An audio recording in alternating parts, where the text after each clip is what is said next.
Hello everyone, welcome to Learn Logically. Myself Siddharth and I am welcoming all of you to quick revision classes for upcoming CBSE Board Class 12 examination. We have started from the organic chemistry and this is our lecture 2.2, the substitution reaction mechanism. In its previous lecture, that is lecture 2.1, we have completed the addition reaction mechanism, and in its previous lecture, that is lecture 2, we have completed the basic principle and what are the parameter that affect the reaction mechanism and what are the different types. Okay, so in this particular video we are going to discuss the substitution reaction mechanism. So what do you mean by substitution, or what is the fundamental format of the substitution reaction? Suppose this is a substrate और the main carbon skeleton का ये carbon chain है और यहाँ पे एक functional group attach है जिसको कि एक अटैकिंग रिएजेंट अटैक कर रहा है, और आप लोगों को प्रोडक्ट में देखने को मिल सकता है कि ये पर्टिकुलर अटैकिंग रिएजेंट यहाँ पे जो ग्रुप है इसको रिप्लेस कर दिया है. ठीक है, and this particular replacement type of reaction or substitution type of reaction is called as substitution reaction mechanism. So depending upon the attacking reagent, the substitution reaction is of three types, just like the addition reaction. Okay, the first one is free radical substitution reaction, second one is electrophilic substitution reaction, and the third one is nucleophilic substitution reaction. तो सबसे पहले हम लोगों को ये समझना पड़ेगा कि सब्स्टिट्यूशन रिएक्शन होता क्यों है, what is the basic condition. तो सबसे पहले है रिएक्शन कंडीशन. रिएक्शन कंडीशन में हम लोगों को क्या दिया है, अल्कोहलिक मीडियम है, एसिडिक मीडियम है, अल्कालाइन मीडियम है, एक्वस मीडियम है, टेम्परेचर ज़्यादा है, टेम्परेचर कम है, कौन सा कैटालिस्ट यूज हुआ है. All this things comes under the reaction condition. And second and the most important is in that particular reaction condition which product will be more favorable, that decides whether the substitution reaction happens or not. ठीक है, जैसे अभी आप है reaction condition अगर suitable है then आप substitution reaction दिखाओगे, लेकिन अगर रिएक्शन कंडीशन सुइटेबल नहीं है और यही पर्टिकुलर मॉलिक्यूल ज़्यादा स्टेबल है देन वहाँ पे सब्स्टिट्यूशन रिएक्शन नहीं दिखाएगा. ठीक है, तो इसको भी बहुत अच्छे से समझ लो, why the substitution reaction is happening. Okay, so substitution reaction happening due to two parameters. One is reaction condition, that means what is the attacking reagent and what is the efficiency of attacking reagent and what are the reaction conditions, and in that particular conditions whether the substrate is able to give the stable product or not. ठीक है, अभी हम example देखेंगे, उस हिसाब से आप लोगों का क्लियर हो जाएगा. तो चलो एक के बाद एक स्टार्ट करते हैं. सबसे पहला है फ्री रेडिकल सब्स्टिट्यूशन रिएक्शन. कोई भी अगर फ्री रेडिकल का रिएक्शन दे रहा है देन ये आप लोगों को हमेशा याद रखना पड़ेगा, यहाँ पे वो होमोलाइटिक क्लीवेज के बारे में बात कर रहा है. ठीक है, जैसे कि मैंने आप लोगों को पहले ही क्लास में बता दिया था होमोलाइटिक क्लीवेज. होमोलाइटिक क्लीवेज मतलब क्या, नॉन पोलर. दैट मीन्स यहाँ पे अगर कोई भी एक कोवेलेंट बॉन्ड टूट रहा है that means each and one atom will get one electron only, and this is the fundamentals of homolytic cleavage और फ्री रेडिकल फॉर्मेशन. तो वैसा ही यहाँ पे भी होता है. ठीक है, लेकिन फ्री रेडिकल मैकेनिज्म हमेशा लाइट या फिर हीट के प्रेजेंस में होता है, इसीलिए फ्री रेडिकल का जो सब्स्टिट्यूशन रिएक्शन होता है उसको हम फोटोकेमिकल और थर्मल रिएक्शन भी बोलते हैं. बिकॉज फोटो मतलब फोटॉन्स होता है लाइट में, वही एनर्जी प्रोवाइड करता है केमिकल रिएक्शन होने के लिए, इसीलिए हम इसको फोटोकेमिकल या फिर हीट जरूरत होता है इसीलिए इसको थर्मल रिएक्शन भी बोलते हैं. ठीक है, ये पर्टिकुलर रिएक्शन हमको haloalkane and haloarene the first chapter में दिया है, the method of preparation of haloalkane from alkanes by the free radical substitution reaction. तो इसका मैकेनिज्म डायरेक्ट हम समझते हैं, उसी से ही हमारा सारा कॉन्सेप्ट क्लियर होगा. तो देखो यहाँ पे हम लोगों ने ब्यूटेन लिया है, तो ब्यूटेन एक सिमेट्रिकल अल्केन है. क्योंकि अगर मैं इसके बीच में से एक प्लेन मिरर को पास करूँ देन लेफ्ट साइड में 2 नंबर ऑफ कार्बन है एंड राइट में भी 2 नंबर ऑफ कार्बन है, that means it is A quite symmetrical alkane. ठीक है, तो अभी अगर ये टर्मिनल कार्बन को मैं चूज करता हूँ जहाँ पे कि रिएक्शन होने वाला है, तो वहाँ पे आप लोगों को देखो 1 क्लोरोब्यूटेन मिल रहा है एज अ प्रोडक्ट। बट अगर मैं ये बीच का कार्बन को चूज करता हूँ देन मुझे वहाँ पे 2 क्लोरोब्यूटेन मिल रहा है। अभी बच्चे बोलेंगे सर आपने यहाँ से और यहाँ से स्टार्ट किया, इसको और इसको क्यों नहीं लिया? अरे गधो, ये इसको अगर मैं लूँगा तो ये भी टर्मिनल हुआ कि नहीं हुआ, इसलिए तो पहले बता जाता ये सिमेट्रिकल है, इसको लो या फिर इसको लो सेम ही बात है, इसको लो या फिर इसको लो सेम ही बात है, ठीक है। लेकिन यहाँ पे कार्बन कार्बन बॉन्ड नहीं टूट के CH बॉन्ड टूट रहा है। क्यों? क्योंकि CH बॉन्ड का जो बॉन्ड एनर्जी है वो CC बॉन्ड एनर्जी से बहुत कम है, और यही जो एनर्जी हमको चाहिए वो उस एनर्जी से CH बॉन्ड का होमोलाइटिक क्लीवेज होता है। इसलिए मैंने आप लोगों को क्या बताया था, रिएक्शन कंडीशंस, एंड ये हो गया reaction condition light and heat, उसमें आप लोगों को फ्री रेडिकल अटैकिंग रिएजेंट मिल रहा है, और ये जो energy the bond energy of CH is less than CC, hence we are getting the substitution of hydrogen to chlorine और हेलोजन। समझ में आ रहा है? तो हेलोजन यहाँ पे हाइड्रोजन को सब्सटीट्यूट कर रहा है, ना कि कार्बन को, ठीक है। तो अभी इसका मैकेनिज्म देखते हैं। तो फ्री रेडिकल सब्सटीट्यूशन मैकेनिज्म में सबसे पहले क्या होगा, chlorine in the presence of light और heat it will gives you 2 chlorine radical, then the terminal carbon, मैंने यहाँ पे 2 केसेस लिया है, सबसे ये this is the first case and this is the second case. यहाँ पे आप लोग देख सकते हैं कि टर्मिनल कार्बन जो है वहाँ पे CH बॉन्ड में होमोलाइटिक क्लीवेज हुआ है, तो आप CH2 डॉट मिल रहा है और एक H डॉट चला गया, वही H डॉट यहाँ पे जो H डॉट एक रह गया वो देखो, वो एक H डॉट और ये एक Cl मिलके HCl बना सकते हैं कि नहीं बना सकते? और ये जो कार्बन CH2 डॉट है इसके साथ ये Cl2 मिलके ये हमको 1 क्लोरोब्यूटेन दिया कि नहीं दिया? ठीक है। अभी मैं पेन का कलर चेंज कर लेता हूँ, एक सेकेंड। ओके, नाउ मैं ये सेकेंड कार्बन ले रहा हूँ। अभी सेकेंड कार्बन का CH बॉन्ड में ये होमोलाइटिक क्लीवेज हो गया। अगर यहाँ पे सेकेंड कार्बन में होमोलाइटिक क्लीवेज हो गया मतलब यहाँ पे हमको क्या मिला, CH3 CH2 CH dot and CH3, and again the Cl dot will come, और यहाँ पे भी जो H डॉट मिलेगा वो भी एक Cl डॉट के साथ मिलकर हमको क्या देगा, HCl देगा। तो दोनों की केस में एक बाय प्रोडक्ट के हिसाब से हमको क्या मिल रहा है, HCl भी मिल रहा है, और ये सेकेंड कार्बन में जो फ्री रेडिकल है ये CH डॉट को ये Cl डॉट अटैक करके हमको क्या मिलेगा, 2 क्लोरोब्यूटेन। नाउ सवाल क्या पूछेगा, which one will be the major product, which one will be the major product. देखो मैंने आप लोगों को बताया था कि जब भी हम एक रिएक्शन इंटरमीडिएट को देखते हैं, जो रिएक्शन इंटरमीडिएट जितना ज़्यादा स्टेबल होगा उस रिएक्शन इंटरमीडिएट को फॉर्मेशन होने में उतना ही आसान होगा, मतलब उसका रेट फास्टर होगा। या आप लोग यहाँ पे अच्छे से देख सकते हो, यहाँ पे एक सेकेंडरी फ्री रेडिकल है और यहाँ पे एक प्राइमरी फ्री रेडिकल है। तो जो प्रोडक्ट सेकेंडरी फ्री रेडिकल से होके आएगा that will be more stable as compare to the product which is comes from a lesser stable free radical. इसीलिए मैंने यहाँ पे लिख लिया है कि the reactivity order of halogen and hydrogen. देखो रिएक्टिविटी ऑर्डर ऑफ हाइड्रोजन में टॉर्सियरी का CH बॉन्ड, क्योंकि टॉर्सियरी CH बॉन्ड में आप लोगों को क्या मिलेगा, tertiary free radical, then secondary, then primary, इसलिए उस हिसाब से tertiary CH bond, then secondary CH bond, then 1 degree CH bond. ठीक है, क्योंकि फ्री रेडिकल का स्टेबिलिटी ऑर्डर क्या है, tertiary free radical is more stable than secondary then primary.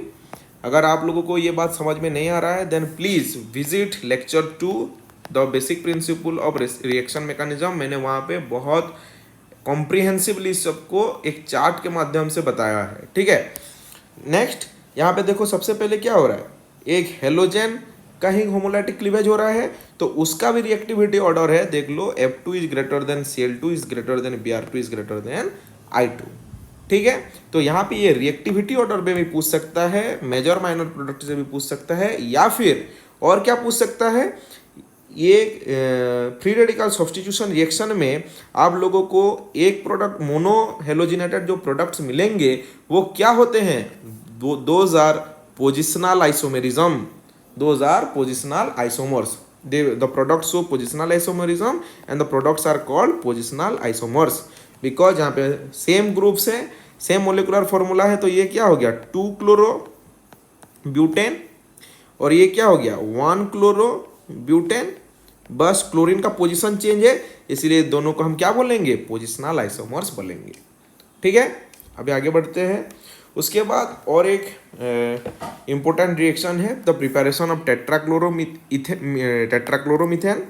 इसको हम कैसे प्रिपेयर करेंगे, तो सबसे पहले हम मीथेन को लेंगे एंड Cl2 गैस को लाइट के प्रेजेंस में रिएक्शन करेंगे। तो यहाँ पे 1/1 CH बॉन्ड Cl डॉट के साथ सब्स्टिट्यूट होता जाएगा। ठीक है, जैसे कि just like this is the CH4, यहाँ पे H डॉट, यहाँ पे H डॉट, तो Cl है। तो ये देखो कुछ इस तरह से ये एक बन गया और ये जो रेडिकल आएगा ये रेडिकल इसके साथ मिलेगा। ठीक है, ये मिलके CH3Cl दिया। उसके बाद ये CH डॉट फिर CH dot again CH dot again CH dot again CH dot and again CH dot and in the last you will get CCl4 that is the tetrachloromethane. ठीक है, और इससे ठीक एक स्टेप में हमको क्या मिलता है kidnappers favourite reagent the chloroform. ठीक है, CHCl3। देन CH3 मतलब प्रोपेन को जब हम नाइट्रिक एसिड के साथ हाई टेम्परेचर में रिएक्शन करवाते हैं देन हम लोगों को नाइट्रो अल्केन मिलता है, मतलब यहाँ पे नाइट्रोप्रोपेन मिलेगा। लेकिन यहाँ पे देखो पहले 1 नाइट्रोप्रोपेन देन 2 नाइट्रोप्रोपेन देन वहाँ पे बॉन्ड क्लीव होके आप लोगों को नाइट्रोइथेन एंड नाइट्रोमीथेन मिल रहा है। दैट मीन्स हमको हमेशा फ्री रेडिकल सब्स्टिट्यूशन रिएक्शन हम लोगों को क्या देता है आइसोमर्स देता है, लेकिन वो पोजिशनल आइसोमर्स भी हो सकते हैं या फिर वहाँ पे वो एंटायर जो कार्बन सब्सट्रेट है अगर वहाँ पे टेम्परेचर ज़्यादा है और रिएक्शन ज़्यादा प्रोसीड किया तो यहाँ पे कार्बन कार्बन का भी बॉन्ड क्लीव हो सकता है। जैसे कि मैंने आपको यहाँ पहले सबसे पहले बताया था कि CH बॉन्ड का बॉन्ड एनर्जी कम है इसलिए पहले हाइड्रोजन सब्स्टिट्यूट हो रहा है, लेकिन अगर temperature over a period of time ज़्यादा हो गया देन वो CC बॉन्ड को भी ब्रेक कर सकता है। और देखो उसका प्रोडक्ट आपके सामने है, this is an example for that. ठीक है, now let's discuss a question which is asked in the previous year that means all India 2022 in term 1। क्या है सवाल, which of the following isomer of pentane C5H12 will give 3 isomeric monochlorides on photochemical chlorination. मतलब हमको कितने number of मोनोक्लोराइड्स चाहिए, 3 isomeric form चाहिए। देखो ये जो पहला ए ऑप्शन में दिया है इसको हम क्या बोलेंगे neopentane. What is the common name for the option A, this is neopentane. Neopentane में जो बॉन्डेड मिथाइल ग्रुप है all these are equivalent in nature, all these are equivalent in nature. तो अगर यहाँ पे मोनो हेलोजिनेटेड प्रोडक्ट मिल रहा है यहाँ पे दिखा है ना मोनोक्लोराइड्स, दैट मीन्स वो सब लोग क्या देंगे CH2Cl ही देंगे, बाकी the rest will be the same. ठीक है, मतलब अगर यहाँ पे एक CH2Cl आएगा तो यहाँ पे एक CH2Cl आएगा, यहाँ पे भी एक CH2Cl तो यहाँ पे भी एक CH2Cl आएगा। That means all the monochlorinated products are of one type. That means हम लोगों को क्या कितना दिया है 3 टाइप्स, तो ये नहीं होगा। नेक्स्ट बी ऑप्शन में देखते हैं, ये सिमेट्रिकल है या अनसिमेट्रिकल, नहीं सर ये सिमेट्रिकल नहीं है यहाँ क्योंकि यहाँ पे इवन नंबर ऑफ कार्बन है, तो sorry odd number of carbon है, ऑड नंबर ऑफ कार्बन है। दैट मीन्स अगर मैं यहाँ पे एक क्लोरीन लगाऊं then that will be equivalent with this terminal. अगर सेकंड पोजीशन में एक लगाऊं देन वो इसके साथ सेम होगा। हाँ, लेकिन अगर मैं यहाँ पे एक लगाता हूँ देन वो किसी के साथ समान नहीं हो रहा है, मतलब मुझे यहाँ 3 तरह के मोनोक्लोरिनेटेड प्रोडक्ट मिलेंगे। कौन कौन से होंगे, अगर मैं फर्स्ट पोजीशन में लगाता हूँ देन वो Cl, CH2, CH2, CH2, CH2, CH3। ठीक है, अगर सेकंड पोजीशन में लगाता हूँ then CH3, CH, Cl, CH2, CH2, CH3। अगर मैं थर्ड कार्बन में लगाऊंगा then CH3, CH2, CH, Cl, CH2, CH3। मिल गया मुझे 3 टाइप के आइसोमर, तो मेरा आंसर ये होगा। नाउ फोर्थ सी ऑप्शन में क्या है, देखो सी ऑप्शन में 4 तरह के प्रोडक्ट मिलेंगे। कितने प्रकार के मिलेंगे? 4 प्रकार के, क्योंकि ये CH3 और ये CH3 सिमिलर है। तो ऑप्शन डी और सी नहीं होगा, क्योंकि सवाल में 3 आइसोमेरिक फॉर्म बोला है। तो इसका आंसर क्या होगा? बी। ठीक है, आंसर विल बी बी।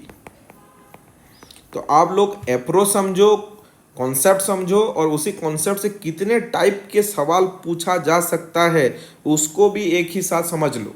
ठीक है, क्योंकि you don't have enough time. अगर आप मेरे वीडियो से रिवाइज कर रहे हो, then please rely on this and the NCERT text, that's enough. Okay, next is electrophilic substitution reaction. Electrophilic substitution reaction को पढ़ने से पहले हम लोगों को थोड़ा रिजोनेंस इफेक्ट या फिर मेसोमेरिक इफेक्ट को थोड़ा रिकॉल करना पड़ेगा। ठीक है बच्चों, क्योंकि हमारे सिलेबस क्लास 12 के सिलेबस में जितने भी इलेक्ट्रोफिलिक सब्स्टिट्यूशन रिएक्शन है वो एरोमेटिक रिंग के ऊपर ही है, और उसको समझने से पहले हमको थोड़ा रेजोनेंस इफेक्ट या फिर मेसोमेरिक इफेक्ट को थोड़ा रिकॉल करना पड़ेगा। इसमें क्या होता है, there is a delocalization of pi electrons और lone pairs in the aromatic ring. ठीक है, और यही डीलोकलाइजेशन ऑफ जो पाई इलेक्ट्रॉन जो होता है वो एक ग्रुप के इन्फ्लुएंस में होता है, और अगर वो ग्रुप इलेक्ट्रॉन डेंसिटी सिस्टम में इंक्रीज कर रहा है देन हम उस टाइप के ग्रुप को क्या बोलते हैं? इलेक्ट्रॉन रिलीजिंग ग्रुप या फिर इलेक्ट्रॉन डोनेटिंग ग्रुप। अगर इलेक्ट्रॉन डेंसिटी वो रिंग से विड्रॉ कर रहा है, ले रहा है, यानी रिंग को वो पॉजिटिव दे रहा है, देन हम उस टाइप के ग्रुप को क्या बोलते हैं? Electron withdrawing group. और यहाँ पे मैंने देखो आप लोगों के लिए लिस्ट आउट कर दिया है कि what are the electron donating group and what are the electron withdrawing group. और रेजोनेंस में जब या फिर कॉन्जुगेशन में हम जब देखते हैं जब भी एक +R और +M ग्रुप बेंजीन रिंग के ऊपर सब्स्टिट्यूट हुआ है, तब ऑर्थो पोजीशन एंड पारा पोजीशन में नेगेटिव चार्ज आता है, जो कि इलेक्ट्रोफाइल को अटैक करने के लिए फेवरेबल है। इसीलिए अगर इलेक्ट्रॉन डोनेटिंग या फिर इलेक्ट्रॉन रिलीजिंग ग्रुप लगा हुआ है बेंजीन रिंग के ऊपर, देन हम उसको क्या बोलते हैं? ऑर्थोपारा डायरेक्टिंग या फिर ortho para activating group for the electrophilic substitution reaction बोलते हैं। ठीक है, ठीक वैसे ही अगर इलेक्ट्रॉन विड्रॉइंग ग्रुप अगर बेंजीन रिंग के ऊपर लगा हुआ है, देन वो ऑर्थो एंड पारा पोजीशन में देखो प्लस चार्ज दे रहा है, मतलब वो इलेक्ट्रॉनिकली क्या हो गया? डेफिशिएंट हो गया।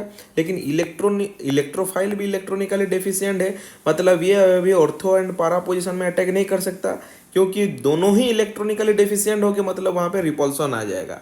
और हमको एक इलेक्ट्रॉनिकली सफिशिएंट जगह चाहिए जहाँ जो कि इस इलेक्ट्रोफाइल को अटैक करे, जैसे कि इस केस में ऑर्थो एंड पारा में नेगेटिव चार्ज था। ठीक वैसे ही इलेक्ट्रॉन विड्रॉइंग ग्रुप में आप लोग देखो मेटा पोजीशन में कोई चार्ज नहीं है, मेटा पोजीशन में कोई चार्ज नहीं है, यानी कि वो कॉरेस्पॉन्डिंग ऑर्थो एंड पारा पोजीशन से इलेक्ट्रॉनिकली सफिशिएंट है, क्योंकि ऑर्थो एंड पारा में क्या है? प्लस है। इसीलिए यहाँ पे जो इलेक्ट्रोफाइल आके अटैच होगा वो कहाँ पे होगा? मेटा पोजीशन में अटैच होगा। इसीलिए अगर इलेक्ट्रॉन विड्रॉइंग ग्रुप लगा हुआ है देन हम उस सब को क्या बोलेंगे? मेटा डायरेक्टिंग और मेटा एक्टिवेटिंग ग्रुप बोल के बोलेंगे। ठीक है, देखो ये इलेक्ट्रोफिलिक सब्स्टिट्यूशन रिएक्शन जो भी है आपका, अगर 3 मार्क या फिर 2 मार्कर क्वेश्चन में आ रहा है देन आपको वहाँ पे मैकेनिज्म लिखना पड़ेगा बच्चों। You have to write the proper mechanism, चाहे वो फिनॉल के साथ पूछ ले, एमीन के साथ पूछ ले, या फिर क्या बोलते हैं टॉलविन के साथ पूछ ले, या फिर एमीन डेरिवेटिव के साथ पूछ ले, आप लोगों को पूरा मैकेनिज्म करना पड़ेगा। मतलब यहाँ पे बस ये ग्रुप को रिप्लेस कर लो, बाकी जो सेम फॉर्मेट है ये बाकी बिल्कुल सेम ही रहेगा। ठीक वैसे ही यहाँ पे देखो मैंने बेंजाल्डिहाइड का किया है, अगर यहाँ पे बेंजोइक एसिड COOH या फिर कार्बोक्सिलिक एसिड या फिर कीटोन नाइट्रो ग्रुप का कुछ भी हुआ देन वो सेम फॉर्मेट लगेगा, बस ये जो सब्स्टिट्यूएंट ग्रुप है वो चेंज हो जाएगा। तो अब वहाँ पे आपको ये रेजोनेटिंग स्ट्रक्चर ड्रॉ करना पड़ेगा। ठीक है, और वहाँ पे फिर आपको ये ऑर्थो और पारा पोजीशन जो है ऐसे इलेक्ट्रोफाइल को अटैक करवा के दिखाना पड़ेगा। ठीक है, मैं आप लोगों को उसका एक एग्जाम्पल दे देता हूँ, क्योंकि ये आप लोगों का सिलेबस में है। ये देखो कुछ इस तरह से आप लोगों को मैकेनिज्म करना पड़ेगा। देखो यहाँ पे दिया गया है क्लोरोबेंजीन, तो क्लोरोबेंजीन कैसे अटैक कर रहा है? ये पूरा मैकेनिज्म दिया गया है। ठीक है, तो आप ये एग्जाम्पल को बहुत अच्छे से फॉलो कर लेना। Next, depending upon the electrophiles there are several electrophilic substitution reaction। अभी हम उसको वन बाय वन करेंगे। तो सबसे पहला है क्लोरीनेशन। अगर इलेक्ट्रोफाइल Cl प्लस यानी क्लोरोनियम आयन है, देन हम उस टाइप के इलेक्ट्रोफिलिक सब्सटीट्यूशन रिएक्शन को क्या बोलेंगे? क्लोरीनेशन बोलेंगे। ठीक है, उसका सोर्स क्या है? Cl2 plus AlCl3 plus FeCl या फिर FeCl3। ठीक है, Cl2 ये हो गया, AlCl3 एक लुईस एसिड है, यानी कि वो एक इलेक्ट्रॉन पेयर एक्सेप्ट कर पाएगा, इसलिए ये देखो Cl माइनस AlCl3 खा गया, तो ये क्या हो गया? AlCl4 माइनस, और हमको ये Cl प्लस मिल गया। ठीक, वैसे ही ब्रोमिनेशन मतलब Br प्लस ब्रोमोनियम आयन, इसका भी बिल्कुल सेम है, Br2 AlBr3 और FeBr3 same Br plus AlBr4 minus. For nitration, NO2 plus is the electrophile and what is the source? Concentrated nitric acid in presence of sulfuric acid या फिर in presence of any acidic medium। Generally we are, हम लोग क्या लेते हैं? Sulphuric acid को लेते हैं। तो इसमें कैसे जनरेट होता है ये देखो, हम नाइट्रिक एसिड को कुछ इस तरह से लिख देंगे और ये OH एसिडिक H प्लस को खा लेगा और ये OH2 प्लस होके एक बढ़िया लिविंग ग्रुप होके यहाँ से निकल जाएगा और ये आपको क्या मिल जाएगा? NO2 प्लस मिल जाएगा। ठीक है, ठीक वैसे ही सल्फोनेशन में हम सबसे बढ़िया क्या लेते हैं? वही कॉन्सेंट्रेटेड सल्फ्यूरिक एसिड। ये हो गया सल्फ्यूरिक एसिड का स्ट्रक्चर, ये देखो बस थोड़ा सा रीअरेंजमेंट होके आप लोगों को SO3 and H2O मिल जा रहा है। और सल्फोनेशन के लिए हम फिनॉल चैप्टर में देख लेना, आपके बुक में दिया गया है ओलेयम। ओलेयम का फॉर्मूला है H2H2O7। जब पहले आपका P ब्लॉक सिलेबस में था तब ये ओलेयम का स्ट्रक्चर पूरा था, लेकिन अभी नहीं है। लेकिन आप लोगों को बस याद रखना है कि सल्फोनेशन के लिए कॉन्सेंट्रेटेड सल्फ्यूरिक एसिड एक सोर्स है या फिर ओलेयम भी हम ले सकते हैं। उसके बाद दो पॉपुलर रिएक्शन है जिसको कि हम नेम रिएक्शन के भी अंडर पढ़ेंगे। एक है फ्रीडाल-क्राफ्ट अल्किलेशन एंड फ्रीडाल-क्राफ्ट एसाइलेशन। तो फ्रीडाल-क्राफ्ट रिएक्शन में देख लो, अगर CH3 प्लस या फिर R प्लस अल्कोनियम आयन अगर प्रेजेंट है, R प्लस है, देन हम उस टाइप के इलेक्ट्रोफिलिक सब्स्टिट्यूशन रिएक्शन को क्या बोलेंगे? फ्रीडाल-क्राफ्ट अल्काइलेशन रिएक्शन। इसका सोर्स क्या है? हम कोई भी RX लेंगे, मतलब हेलो अल्केन लेंगे, और हेलो अल्केन को LX3 उसके कॉरेस्पॉन्डिंग एल्यूमिनियम के साथ ले लेंगे LCl3 या फिर LBr3, और वहाँ पे भी सेम मैकेनिज्म यहाँ पे जैसे हुआ है वैसे ही हो जाएगा। मतलब क्या होगा? R plus plus AlX4 minus. ठीक वैसे ही अगर एसाइलेशन कर रहे हैं देन वो होगा RCO plus, because RCO is the acyl group, RCO is the acyl group. ये एसाइलिनियम आयन जब कभी भी सब्स्टिट्यूएंट होके अटैच हो रहा है देन हम उसको क्या बोलेंगे? फ्रीडाल-क्राफ्ट एसाइलेशन रिएक्शन। और इसका भी सोर्स क्या है? RCOCl and AlCl3। मतलब यहाँ पे भी RCO प्लस होगा और क्या हो जाएगा? AlCl4 माइनस हो जाएगा। ठीक है, तो सबसे पहले देखो ये हो गया रिएक्टेंट। रिएक्टेंट में कौन सा ग्रुप लगा हुआ है उस हिसाब से उसका स्ट्रक्चर क्या होगा, और वही इलेक्ट्रोफाइल कौन से इलेक्ट्रोफाइल को वो अटैक करके क्या प्रोडक्ट देगा उस हिसाब से उसका नेमिंग रिएक्शन हुआ है। ठीक है, आइदर वो ऑर्थो पैरा सब्स्टिट्यूएंट होगा या फिर मेटा सब्स्टिट्यूएंट होगा, जिसको कि अभी हम वन बाय वन देखेंगे। ठीक है, लेकिन उससे पहले मैंने आप लोगों के लिए ये बहुत इंपॉर्टेंट, इसीलिए चैप्टर वाइज इलेक्ट्रोफिलिक सब्स्टिट्यूशन जो रिएक्शन है उसको मैंने यहाँ पे एक चार्ट फॉर्मेट में दे दिया है। ठीक है, जो कि आपको नेविगेट करेगा कि किस चैप्टर में कौन कौन से इलेक्ट्रोफिलिक सब्स्टिट्यूशन रिएक्शन है आपके।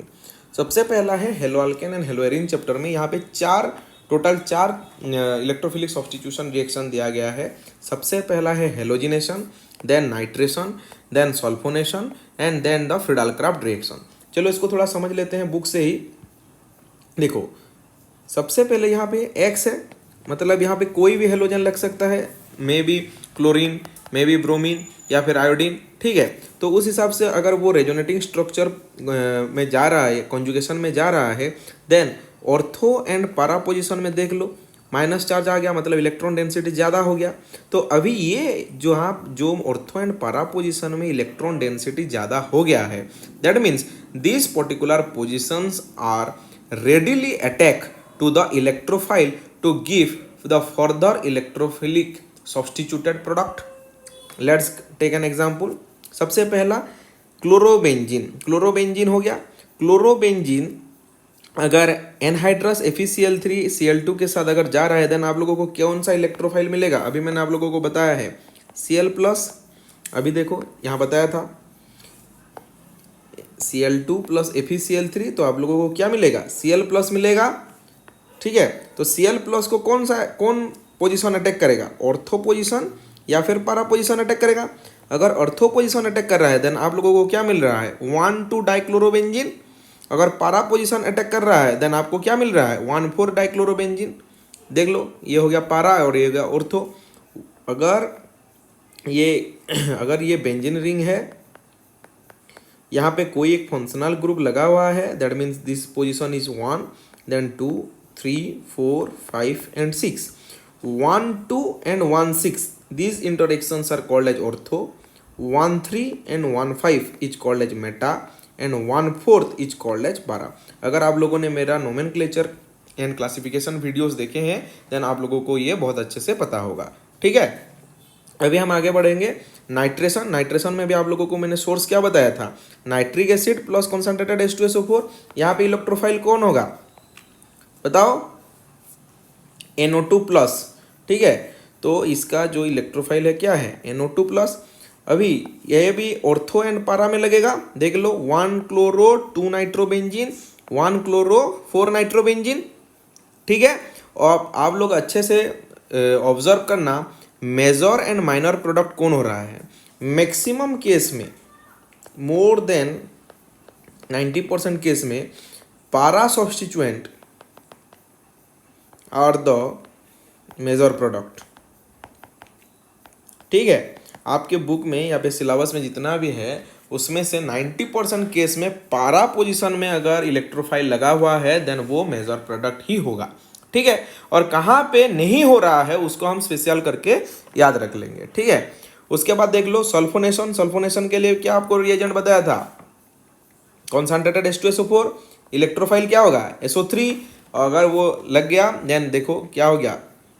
2 क्लोरोबेंजीन सल्फानिलिक एसिड। ये देखो 4 क्लोरोबेंजीन सल्फानिलिक एसिड और सल्फोनिक एसिड।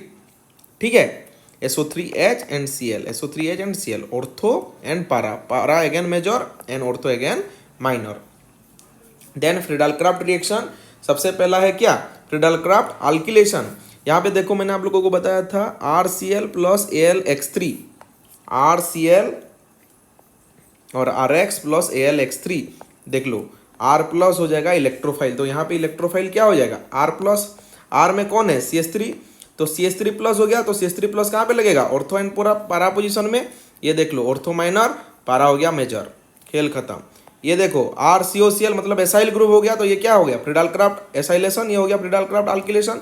एसाइलेशन में क्या है reagent? RCOCl plus anhydrous AlCl3। ये देख लो। ठीक है, बस इसका जो क्या होगा इलेक्ट्रोफाइल क्या होगा? RCO+, मतलब क्या होगा? CH3CO+। किस कहाँ पे लगाना है? ऑर्थो एंड पैरा में। देख लो, ऑर्थो एंड पैरा में लगा हुआ है, और again the para is the major and ortho is the minor product. इस हिसाब से हमने हेलोएरिन्स चैप्टर का जितना भी इलेक्ट्रोफिलिक सब्स्टिट्यूशन रिएक्शन था उसको खत्म किया है। अभी हम आगे बढ़ेंगे, फिनॉल चैप्टर में जाएंगे। ठीक है, फिनॉल और हेलोएरिन जो दो ग्रुप है ये क्या है? इलेक्ट्रॉन रिलीजिंग ग्रुप है। इलेक्ट्रॉन रिलीजिंग ग्रुप अगर है दैट मीन्स आपका जो भी प्रोडक्ट आएगा वो कहाँ पे लगा होगा? जो इलेक्ट्रोफाइल लगा होगा वो आपका ऑर्थो या फिर पैरा पोजीशन में लगा होगा। ठीक है, तो उस हिसाब से फिनॉल के केस में भी जब भी आप नाइट्रेशन करेंगे या फिर हेलोजिनेशन करेंगे या फिर कोल्स रिएक्शन करेंगे, ये एक नेम रिएक्शन है यहाँ पे एक इम्पोर्टेंट, वहाँ पे भी आप लोगों को both ortho as well as para substituted product मिलेंगे। ठीक है, देखते हैं वन बाय वन। सबसे पहले देख लो electrophilic aromatic substitution for the phenol. सबसे पहला रिएक्शन है नाइट्रेशन। सबसे पहला है नाइट्रेशन। नाइट्रेशन में भी आपको यहाँ पे दो तरह के प्रोडक्ट मिलेंगे, one is orthonitrophenol and another one is paranitrophenol.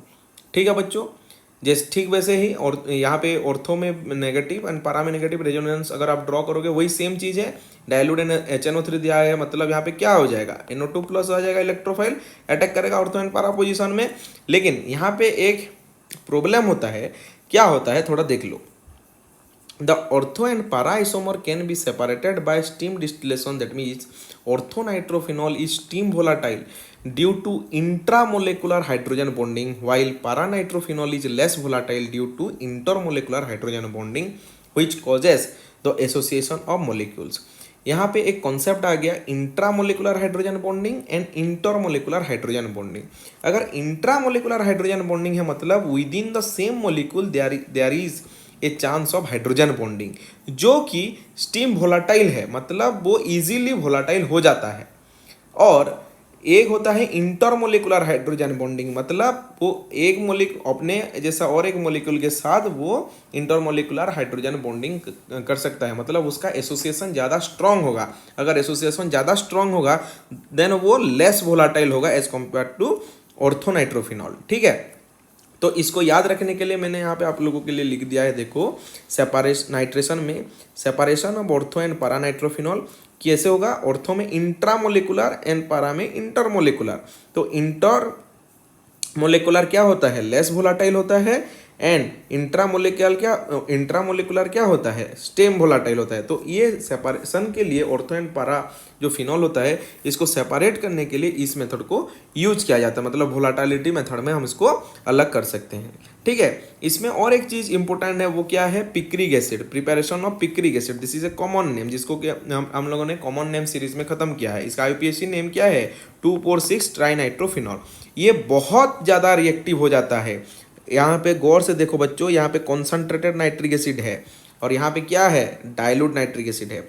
Dilute है मतलब इंडिविजुअल मिलेगा, और इंडिविजुअल को अलग करने कैसे करेंगे हम, स्टीम वोलाटाइल मेथड में, मतलब वोलाटिलिटी को देख के करेंगे.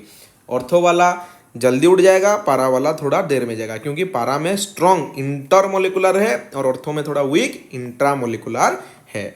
ठीक है, लेकिन जब हम यहाँ पे कॉन्सनट्रेटेड नाइट्रिक एसिड को यूज कर लेते हैं, ये फिनॉल का रिएक्टिविटी ज़्यादा है इसलिए कॉन्सनट्रेटेड नाइट्रिक एसिड देते हैं, यहाँ पे ऑर्थो एंड पारा तीनों ही पोजीशन एक्टिव हो जा, मतलब 2, 4 एंड 6 तीनों ही पोजीशन एक्टिव हो जाता है और तीनों ही पोजीशन में इलेक्ट्रोफाइल अटैक होकर आपको 2,4,6 ट्राइनाइट्रोफिनॉल पिक्रिक एसिड दे देता है. ठीक है, तो ये रिएक्शन जो है इसमें the yield of picric acid is very poor. देखो यहाँ पे लिखा है the yield of this reaction of the product is very poor. इसीलिए इसका जो कमर्शियल मेथड है वो आपको नीचे दिया गया है. तो वो कैसे करोगे, पहले आप लोग फिनॉल डाइसल्फोनिक एसिड प्रिपेयर करोगे. फिनॉल से आप लोग H2SO4 दे के फिनॉल डाइसल्फोनिक एसिड पहले प्रिपेयर करोगे, उसको नाइट्रिक एसिड दे के फिर आप पिक्रिक एसिड प्रिपेयर करोगे. तो ये आपका प्रीवियस ईयर में आया है, तो इसको अच्छे से देख लेना. Preparation of picric acid normal method मतलब यहाँ पे कॉन्सनट्रेटेड नाइट्रिक एसिड यूज होगा, एंड कॉमर्शियल मेथड में पहले क्या होगा, H2SO4 देन HNO3. ठीक है, इस हिसाब से आप लोगों को पढ़ना पड़ेगा. देन हेलोजिनेशन, हेलोजिनेशन में भी आपको ऑर्थो एंड पारा मिलेगा. यहाँ पे भी एक इम्पोर्टेंट रिएक्शन है, देख लो. अगर आप लोग क्लोरोफॉर्म या फिर CS2 कार्बन डाइसल्फाइड के मीडियम के में रिएक्शन करवा रहे हो एट लो टेम्परेचर, देन आपको मोनो सब्स्टिट्यूटेड ब्रोमोफिनॉल मिलेंगे, मोनो सब्स्टिट्यूटेड ब्रोमोफिनॉल मिलेंगे. ठीक है, और उसमें भी पारा देखो मेजर प्रोडक्ट है एंड ऑर्थो माइनर प्रोडक्ट है. लेकिन अगर आप फिनॉल को ब्रोमीन वाटर या फिर एक्सेस ब्रोमीन के प्रेजेंस में अगर आप रिएक्शन करवा रहे हैं, देन यहाँ पे भी 2,4,6 ट्राइब्रोमोफिनॉल आपको मिल जाएगा. ठीक है, 2,4,6 tribromophenol. This is an very important reaction, ये बहुत बार पूछा गया है. Then Kolbe's reaction, Kolbe's reaction में क्या होता है, this is a name reaction. सबसे पहले इसको याद रख लो. यहाँ पे कार्बन डाइऑक्साइड एक वीक इलेक्ट्रोफाइल की तरह अटैक करता है फिनॉल को और आपको सैलिसिलिक एसिड देता है. एंड ये कोल्ब्स रिएक्शन को अगर आपको ट्विस्ट करके पूछा जाएगा, देन वो आपको पूछ सकता है कि how can you prepare salicylic acid from phenol. ठीक है, अगर आप लोगों ने मेरा नोमेनक्लेचर वीडियो देखा है, देन मैंने वहाँ पे भी ये बता दिया था कि कैसे हम सैलिसिलिक एसिड प्रिपेयर करते हैं, कैसे हम एस्पिरिन प्रिपेयर करते हैं. ठीक है, वो मैंने एक ही साथ वहाँ पे बता दिया था. तो देखो सबसे पहले क्या होता है, फिनॉल को अगर आप NaOH एक बेस फिनॉल मैं आप इसके बाद एसिडिक एंड बेसिक स्ट्रेंथ का वीडियो लाऊंगा, वहाँ पे मैं आप लोगों को एक्सप्लेन करूंगा फिनॉल का। ये फिनॉल जो है इसका जो एच है, अगर हम इसको निकाल देते हैं देन ये आपको फिनॉक्साइड आयन देगा, and phenoxide ion is relatively more stable then that of phenol. ठीक है, अगर कोई कंपाउंड है, अगर उससे हम उसका हाइड्रोजन H+ निकाल देते हैं और ये उसका कॉन्जुगेट जो बेस है अगर वो ज़्यादा स्टेबल हो रहा है, that means the age is a very good acid. ठीक है, तो यहाँ पे भी ठीक उसी हिसाब से फिनॉल के साथ अगर हम एक बेस को रिएक्शन करवा रहे हैं देन वहाँ से H+ और OH- निकल के वाटर चला जा रहा है और सोडियम फिनॉक्साइड आपको मिल रहा है। सोडियम फिनॉक्साइड क्यों हम ले रहे हैं, क्योंकि इसका जो माइनस चार्ज है यहाँ पे O- एंड Na+, O- ये आपका रेजोनेंस में पार्टिसिपेट कर रहा है, जो कि ये सोडियम फिनॉक्साइड आयन का रिएक्टिविटी को ज़्यादा एनहांस कर रहा है। क्यों? Because CO2 is a weak electrophile, इसका इसका अटैक करने मतलब अटैच होने की क्षमता इतनी ज़्यादा नहीं है, इसीलिए इस मोलिकुल का रिएक्टिविटी ज़्यादा होना बहुत ज़रूरी है। क्योंकि रिएक्शन तो आपको करना है। देखो, आइदर स्टूडेंट वीक हो सकते हैं या फिर स्ट्रांग हो सकते हैं, या फिर टीचर को थोड़ा ज़्यादा एफर्ट मारना पड़ेगा। दोनों में एक आइडियल केस तो क्या है 50-50, लेकिन अगर यहाँ 40 है देन टीचर को थोड़ा ज़्यादा एफर्ट मारना पड़ेगा, या फिर अगर स्टूडेंट अच्छा है देन टीचर को भी 40 थोड़ा करना पड़ेगा। एडजस्ट इस हिसाब से होता है। इसीलिए अगर यहाँ इलेक्ट्रोफाइल थोड़ा पुअर है तो सबस्ट्रेट को थोड़ा ज़्यादा एक्टिव होना पड़ेगा, रिएक्टिविटी उसका हाई करना पड़ेगा। ठीक है, इसीलिए हमको सोडियम फिनॉक्साइड पहले करते हैं, उसके बाद CO2 को एसिडिक मीडियम में रिएक्शन करवा के आप लोगों को 2-हाइड्रोक्सी बेंजोइक एसिड यानी कि सैलिसिलिक एसिड आपको मिल जाता है। ठीक है, ये रिएक्शन को आपको पड़ेगा कैसे, write down the preparation of salicylic acid from phenol. ठीक है, या फिर वन स्टेप बैक से भी पूछ सकता है, how can you convert benzene to salicylic acid.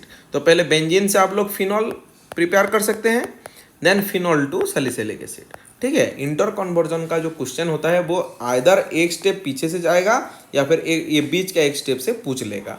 ठीक है, तो आपको उस हिसाब से अलर्ट रहना पड़ेगा।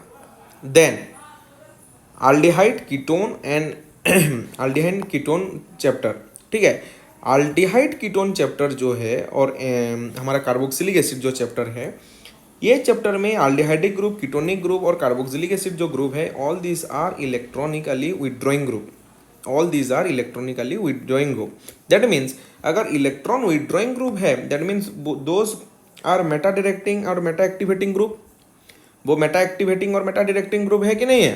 तो इस हिसाब से यहाँ पे आप लोगों को जो नाइट्रेशन में या फिर हेलोजिनेशन में जो रिएक्शन आएगा वहाँ पे आप लोग देख लेना मेटा सब्स्टिट्यूएंट प्रोडक्ट मिलेगा। देख लेते हैं थोड़ा, ये देखो, ये हो गया बेंजोइक एसिड।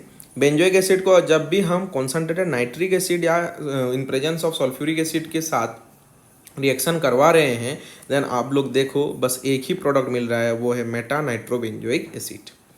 वो है मेटा नाइट्रोबेंजोइक एसिड। ठीक है, या फिर अगर आप लोग क्लोरिनेशन कर रहे हैं, हेलोजिनेशन कर रहे हैं या फिर ब्रोमिनेशन कर रहे हैं then Br2 in presence of FeBr3 you are only getting one product that is meta bromobenzoic acid. क्यों? Because the COH group is the electronically withdrawing group. ठीक है, यहाँ पे एक इंपॉर्टेंट चीज़ ये है कि aromatic carboxylic acid do not undergo Friedel-Crafts reaction because the carboxyl group is a deactivating and the catalyst aluminum chloride is Lewis acid gets bonded to the carboxylic group।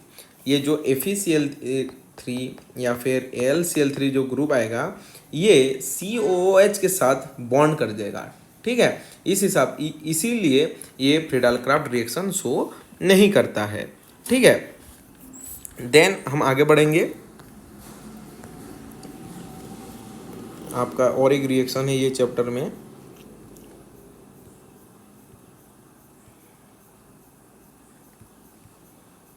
ये देखो बेंजोइक एसिड हो गया। Benzoic acid में देखो nitration reaction दिया गया है, sorry benzaldehyde में आपको नाइट्रेशन रिएक्शन है, मतलब रिएजेंट क्या हो गया nitric acid in presence of sulphuric acid. देखो again meta substituent product meta nitro benzaldehyde. ठीक है, तो फॉर्मेट आप लोगों को समझ में आ रहा है कि नहीं आ रहा है बच्चों? कौन सा ग्रुप लगा है, इलेक्ट्रॉन विड्रॉइंग है या फिर रिलीजिंग है, उस हिसाब से वो ऑर्थोपारा या फिर मेटा डायरेक्टिंग है, और इलेक्ट्रोफाइल कौन है उस हिसाब से उसका नामकरण हो रहा है, और वो इलेक्ट्रोफाइल कैसे जनरेट हो रहा है, मतलब उसका सोर्स क्या है। अगर हम लोगों को इतना पता है then we can easily write the product. Ortho and para में से पारा में 90% केस में मेजर प्रोडक्ट होगा एंड ऑर्थो थोड़ा माइनर प्रोडक्ट होगा। ठीक है, बस आप लोगों को इतना याद रखना था। Then the last chapter that is the amines chapter. यहाँ पे एक कॉन्सेप्ट आता है, प्रोटेक्टिंग ग्रुप का कॉन्सेप्ट आता है। प्रोटेक्टिंग ग्रुप का कॉन्सेप्ट क्यों आता है बच्चों, देख लो। ये जो एनिलीन है, नाइट्रोजन के ऊपर लोन पेयर, वो बड़े ही आसानी से कार्बन के ऊपर मतलब बेंजीन रिंग के ऊपर इलेक्ट्रॉन दे देता है। The ease of donating this electron pair as compare to phenol is relatively easy. ऐसा क्यों होता है, एनिलीन का नाइट्रोजन का लोन पेयर बड़े ही आसानी से फिनॉल से क्यों आता है, ये तो देखो एंट्रेंस क्लास में बताते हैं या फिर हायर स्टडीज़ में बताते हैं। हायर स्टडीज़ में तो होमो लूमो कॉन्सेप्ट बहुत कुछ है, लेकिन आप लोगों को बस याद रखवाने के लिए बता रहा हूँ। Since the electronegativity difference between nitrogen and carbon is less as compare to the electronegativity difference of oxygen and carbon, the ease of donation of the electrons from the nitrogen is relatively easier than that of oxygen. क्या बोल दिया, इतना English में समझ में नहीं आया, देख लो मैं समझाता हूँ। अरे इलेक्ट्रोनेगेटिविटी सीरीज है, focal N BR S C I P H. ठीक है, ऑक्सीजन एंड कार्बन, ये हो गया ऑक्सीजन और ये हो गया कार्बन। तो ऑक्सीजन चाहेगा ना इंडक्टिव में कार्बन से लेने के लिए इलेक्ट्रॉन, नाइट्रोजन भी चाहेगा, लेकिन as compare to oxygen and nitrogen the difference between oxygen carbon and nitrogen is less as compare to oxygen and carbon. समझ में आ रहा है। तो ऑक्सीजन इंडक्टिव में यहाँ पे ले रहा है, नाइट्रोजन भी ले रहा है, लेकिन रेजोनेंस और मेसोमेरिक में यहाँ पे इलेक्ट्रॉन दे रहा है, तो वो देने की क्षमता एज कंपेयर टू नाइट्रोजन थोड़ा कम है ऑक्सीजन का। क्यों, क्योंकि ऑक्सीजन ज़्यादा इलेक्ट्रोनेगेटिव है एज कंपेयर टू नाइट्रोजन। तो यहाँ पे मैंने क्या बोला, the electronegativity difference between oxygen and carbon is more than that of nitrogen and carbon, hence the ease of donation of electron for nitrogen to the carbon will be more easy, और more क्या बोलेंगे उसको, आसानी से वो दे सकता है। ठीक है, ठीक है बच्चों। तो इसीलिए जो एनिलीन का रिएक्टिविटी होता है, रिएक्टिविटी होता है का मतलब क्या है, ऑर्थो एंड पारा पोजीशन में नेगेटिव चार्ज आना, दैट मीन्स आपका सबस्ट्रेट बहुत दमदार है। यहाँ पे सबस्ट्रेट दमदार है मतलब अगर इलेक्ट्रोफाइल ज़्यादा एक्टिव नहीं भी होगा देन भी वो वहाँ पे आपका रिएक्शन हो जाएगा। इसका एग्जाम्पल कुछ इस तरह से है, अगर बच्चा ऑलरेडी 90% में है देन वहाँ पे टीचर का ज़्यादा रोल नहीं होता है। ठीक है, टीचर का बस काम यही होता है कि उसको थोड़ा ज़्यादा क्या बोलेंगे, उसको थोड़ा टचअप करके उसको परफॉर्मेंस को एनहांस करे। इसीलिए जहाँ पे, लेकिन बच्चा जहाँ पे 30-40% में है वहाँ पे टीचर का रोल सबसे ज़्यादा है। ठीक है, लेकिन एमीन्स या फिर एनिलीन्स इस चैप्टर में ये 90% वाला बच्चा है, इसका रिएक्टिविटी बहुत ज़्यादा है। तो लेकिन ये 90% वाले बच्चों का एक प्रॉब्लम क्या है पता है, परफॉर्मेंस अच्छा है, इसलिए इन लोगों के पास एक चीज़ चली आती है जिसको हम क्या बोलते हैं, घमंड, ओवर कॉन्फिडेंस। और उसी ओवर कॉन्फिडेंस के वजह से वो लोग सिली मिस्टेक करके वही 90% के आसपास ही रह जाते हैं, उनका प्रोग्रेशन थोड़ा डिफिकल्ट हो जाता है। ठीक है, इसीलिए वहाँ पे टीचर का काम आता है, वो प्रोटेक्ट करेगा उसको। ठीक वैसे ही यहाँ पे प्रोटेक्टिंग ग्रुप एक है, इसको थोड़ा एक एनालॉजी एग्जाम्पल की तरह से लो, मैं आपको अभी बताता हूँ वन बाय वन, देन आपको अच्छा लगेगा, मतलब ज़्यादा क्लैरिटी से समझ में आएगा। ये देखो ब्रोमिनेशन ऑफ एनिलीन अगर हम कर रहे हैं then the due to the high reactivity of aniline it will easily give you 2,4,6 tribromo aniline when it will react with the bromine water at room temperature only.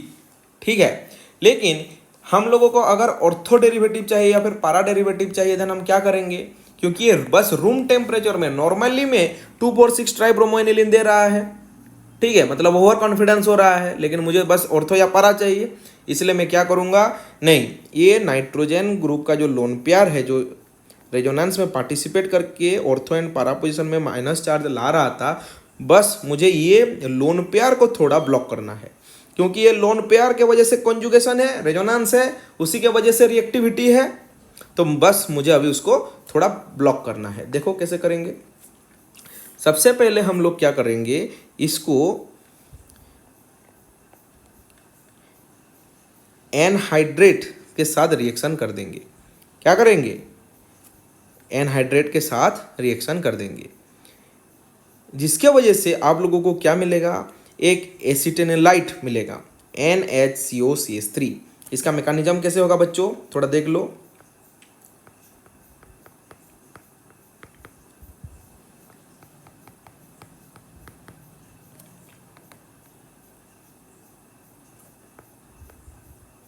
ठीक है, ये हो गया फर्स्ट स्टेप। सेकेंड स्टेप को भी मैं यहीं पे ही कर देता हूं।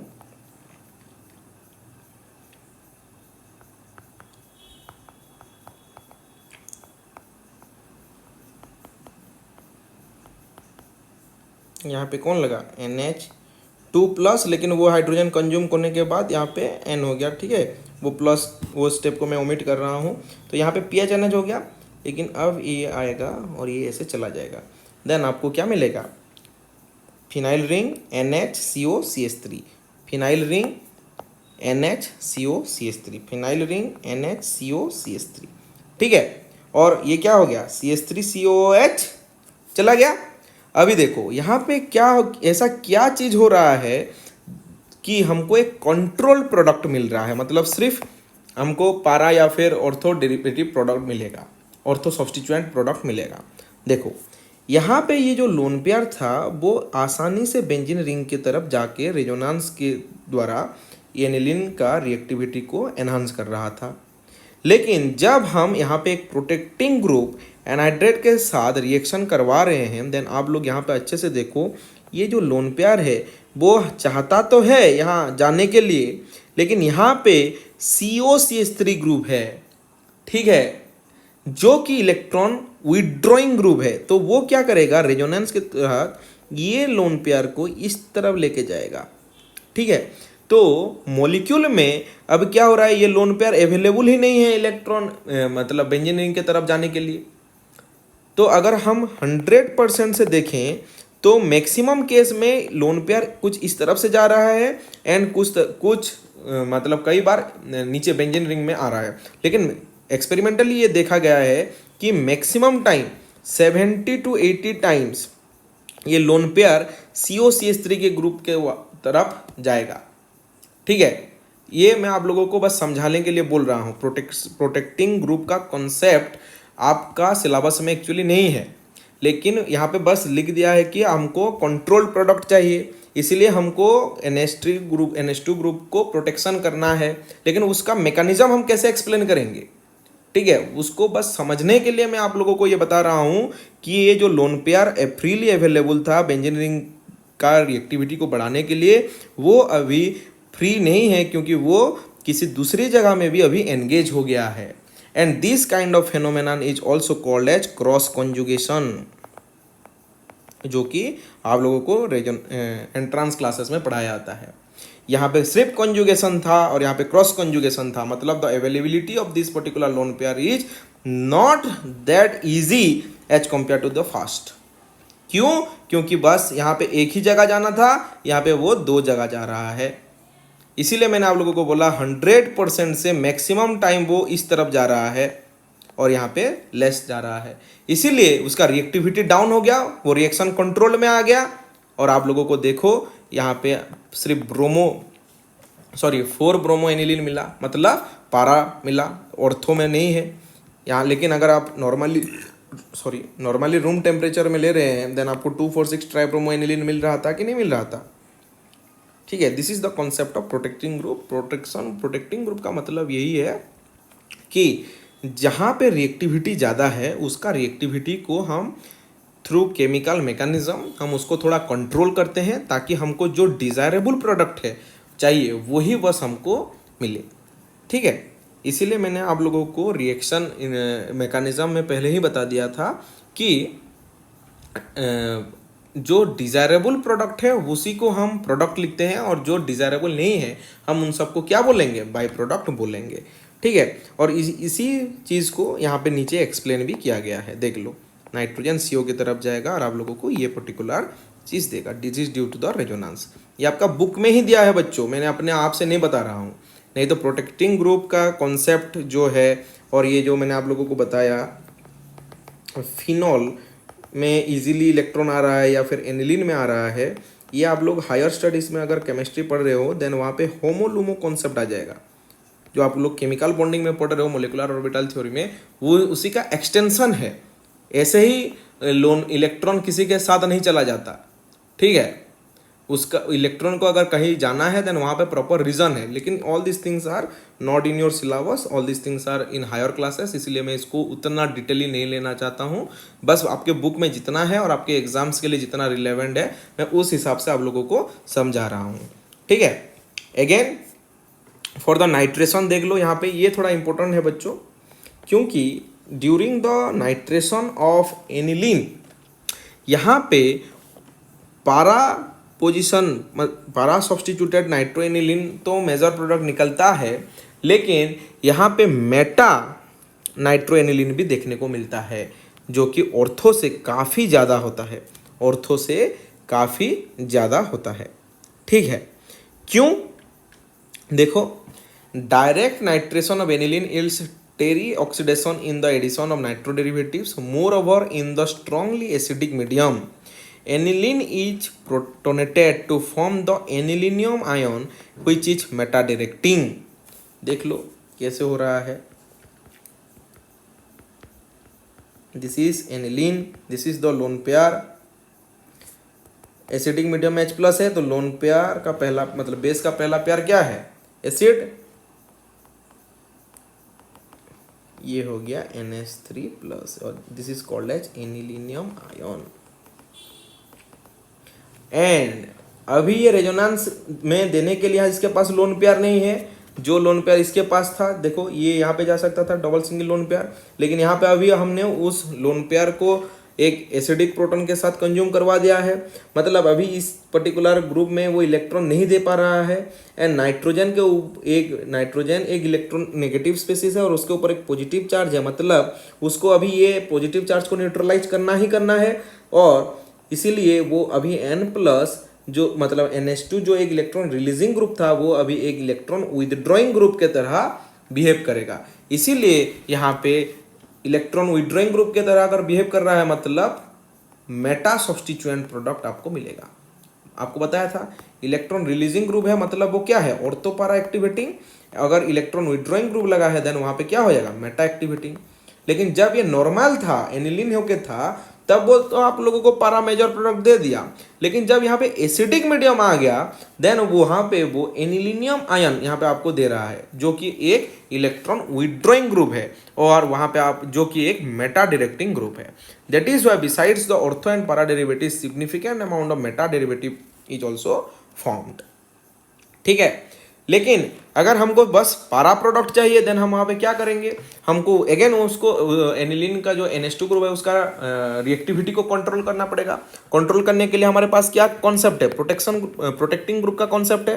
अगेन इसको पिरिडीन के प्रेजेंस में एसिटिक एनहाइड्रेट के साथ या फिर एनहाइड्रेट के साथ रिएक्शन कराओ, एनहाइड्रेट के साथ रिएक्शन कर दिए देन आपको यहाँ पे क्या मिल गया, एसिटिनोलाइट। ठीक वैसे ही जैसे कि मैंने आप लोगों को यहाँ पे बताया था, ठीक सेम कॉन्सेप्ट यहाँ पे भी एप्लीकेबल है, ठीक है। देखो बच्चों, जो इन लोगों को नहीं समझ में आ रहा है प्लीज़ 2 बार या फिर 3 बार इसको देखो, ठीक है। 2-3 बार देखो, लिख लिख के प्रैक्टिस करो, तब जाके ये आपका दिमाग में घुसेगा, ठीक है। Then NH3 in presence of H2SO4 अगर हम दे रहे हैं, again all this things are same and you will get the para derivative और para substituent product, okay, just like the previous same, ठीक है। तो एमाइंस एनिलीन के केस में, एमीन चैप्टर में एनिलीन के केस में यहाँ पे एक इंपॉर्टेंट टॉपिक है प्रोटेक्टिंग ग्रुप। प्रोटेक्टिंग ग्रुप हम क्यों पढ़ रहे हैं, क्योंकि उसका रिएक्टिविटी ज़्यादा है। रिएक्टिविटी क्यों ज़्यादा है, क्योंकि वो जो इलेक्ट्रॉन देने की क्षमता है NH2 ग्रुप का वो बहुत ज़्यादा होता है बेंजीन रिंग के ऊपर, ठीक है। तो उसको हम थोड़ा कम कर रहे हैं, कैसे, by use of protecting group. Protecting group हमें हमारे सिलेबस में कौन सा दिया गया है, एसिटिक एनहाइड्रेट, और उसका मैकेनिज्म में मैंने आप लोगों को बता दिया था। इसको आप 2 बार 3 बार रिपीट करके देखो, आराम से आपको अच्छे से समझ में आ जाएगा। ठीक है। तो एमीन्स में आप लोगों को हेलोजिनेशन एंड नाइट्रेशन हो गया, जिसमें कि दोनों में कौन सा कॉन्सेप्ट लग रहा है, concept of protecting group. Then आप लोग क्या पढ़ रहे हैं एमीन चैप्टर में, सल्फोनेशन। सल्फोनेशन में बच्चों बस आपका एक कॉन्सेप्ट है, थोड़ा देख लो। एनिलीन को अगर हम H2SO4 के साथ दे रहे हैं, देन आप लोगों को एनिलीनियम हाइड्रोजन सल्फेट मिल रहा है, जिसको कि हम अगर थोड़ा हीट कर रहे हैं, देन आप लोगों को सल्फानिलिक एसिड मिल रहा है। ठीक है। लेकिन sulphanilic acid zwitter ion format में स्टेबल होता है। ज्यूटर आयन का मतलब क्या है, कोई भी एक मॉलिक्यूल जिसमें both positive as well as negative charge होता है। ज्यूटर आयन आप लोग और कहाँ पे पढ़ते हो, प्रोटीन में पढ़ते हो। प्रोटीन में एमिनो एसिड्स होता है, एमिनो एसिड्स में आप लोग सेम पढ़ते हो। एमिनो एसिड्स में क्या होता है, C एक जगह होता है, NH2 एक जगह होता है, COH एक पे R और एक पे H। ठीक है। तो यहाँ पे क्या होता है, ये CO माइनस हो जाएगा क्योंकि ये एसिडिक है, तो ये H प्लस को कौन खा लेगा, ये नाइट्रोजन, तो ये क्या हो जाएगा NH3 प्लस, और ये CO minus. Then this will be called as the zwitterion structure of amino acid. ठीक है। लेकिन यहाँ पे हम लोग क्या पढ़ रहे हैं, सल्फानिलिक एसिड का ड्यूटेरायन पढ़ रहे हैं, जहाँ पे कि ये सल्फानिलिक एसिडिक ग्रुप, यहाँ पे ये H प्लस एसिडिक है, और ये यहाँ पे लोन पेयर है जो कि ये हाइड्रोजन को कंज्यूम कर देगा, एसिडिक हाइड्रोजन को, एंड आपको ये ड्यूटेरायन फॉर्मेट में देगा। ठीक है। ये भी एनिलीन भी Friedel Crafts reaction, that is the alkylation and acylation reaction नहीं देगा। क्योंकि due to the salt formation with the aluminium chloride. क्यों, because aniline is a strong base, it is a very good base because it has the lone pair, and AlCl3 is a Lewis acid. तो acid base में acid base अगर reaction हो रहा है, then वहाँ पे salt formation हो जाता है। ठीक है।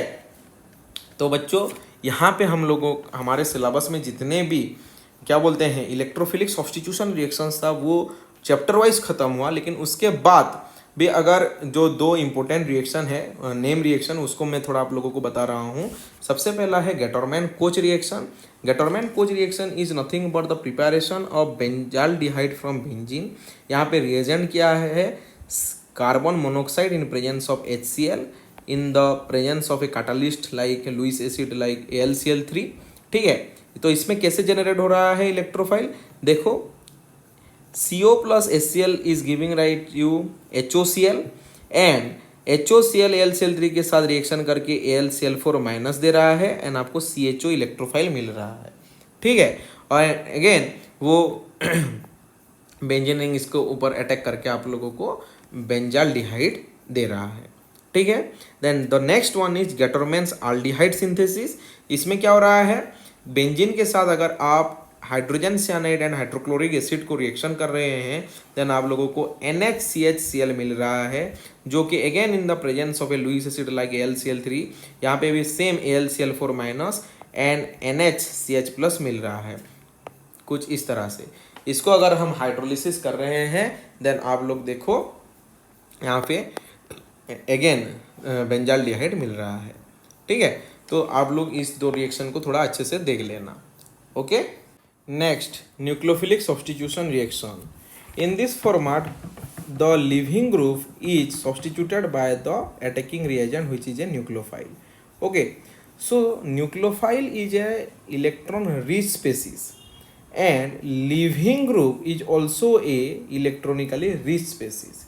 So the residue that is formed after the leaving of the leaving group is a carbocation. So in the nucleophilic substitution reaction, you have to very careful about the carbocation which is formed. Here the rearrangement of carbocation as per their stability is very important, and I am recalling you the tertiary carbocation is more stable than the secondary, than the primary, and that of methyl carbocation. Okay. यहाँ पे हम लोगों का 2 ही important reaction mechanism है, one is SN1 and SN2। इसको मैं हम chart form में रिवाइज करेंगे ताकि ये आपको बहुत आसानी से याद हो जाए। ठीक है। So what is the full form of the SN1 reaction, it is unimolecular nucleophilic substitution reaction. What is the full form of SN2? Biomolecular nucleophilic substitution reaction. Unimolecular and biomolecular का मतलब क्या है? रेट जो reaction हो रहा है यहाँ पे रेट में एक ही मॉलिक्यूल पार्टिसिपेट कर रहा है और यहाँ पे दो मॉलिक्यूल पार्टिसिपेट कर रहे हैं, इसीलिए इसका नाम यूनिमोलिकुलर और इसका नाम बायोमोलिकुलर। वो एक या दो क्या कौन कौन है वो हम थोड़ी ही देर में देखेंगे। इसका IUPAC डेजिग्नेशन क्या है? DN + AN और इसका DNAN। ये आपका बुक में नहीं दिया है, लेकिन मैं आप लोगों को रटाने के लिए, समझाने के लिए आपको लिखवाया हूँ। DN का मतलब क्या है? डिटैचमेंट ऑफ न्यूक्लियोफ्यूज, एंड AN का मतलब है क्या? Attachment of nucleophile, and the plus sign indicates that it is A 2-step mechanism. Whereas DN and AN, both the detachment of nucleofuge and attachment of nucleophile, the whole process is happening simultaneously. Hence, it is a one-step concerted reaction mechanism. Okay. Now, let's discuss the mechanism step by step. तो SN1 reaction 2 step में होता है। तो पहले step में क्या हो रहा है? Detachment of न्यूक्लियोफ्यूज। न्यूक्लियोफ्यूज का मतलब क्या है? जो न्यूक्लियस को छोड़ के जा रहा है, मतलब लिविंग ग्रुप का फैंसी नेम क्या है रे बच्चों? न्यूक्लियोफ्यूज। ठीक है। सो फर्स्ट स्टेप में क्या हो रहा है? When an alkyl halide is reacting with a nucleophile, then the leaving group, जो लिविंग ग्रुप होता है वो कार्बन सेंटर को छोड़ के चला जाता है और हमको एक क्या मिलता है? टॉर्सियरी sp2 प्लानर कार्बोकैटायन मिलता है। ठीक है। और ये लिविंग ग्रुप अच्छा लिविंग ग्रुप है कि नहीं है हम इसको कैसे पता करेंगे? बस वो Br- यहाँ पे है, Br- का कॉन्जुगेट एसिड क्या होगा? बस उसमें एक H+ लगा लो, क्या निकला? HBr। ये अगर एक स्ट्रॉन्ग एसिड है मतलब Br- एक स्ट्रॉन्ग लिविंग ग्रुप है।